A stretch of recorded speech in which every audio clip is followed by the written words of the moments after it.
I made this video in hopes of helping you if you have a third generation Prius with a P3190 or a P0171 trouble code. There's several hoses here to look at. First of all, these two hoses are just coolant. This one goes over here to this pipe. This one goes over here to the head, but that's not going to cause the codes. What can cause the codes is this hose right here connects to the throttle body and goes over here to this electronic switch, goes from the electronic switch over here to right there on that pipe. And if there's any air leaks in that, it can set these codes. The other one is this PCV hose. It looks like this right here. And the big end connects right here on the intake. And the other end connects down here on the PCV. This one had a little crack to it and it's too soft. If any of these are too soft or too hard, they need to be replaced.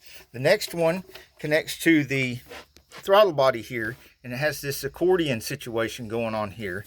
You need to bend this around and flex it and stretch it and look for cracks down in here. Any crack anywhere and it's going to cause a problem.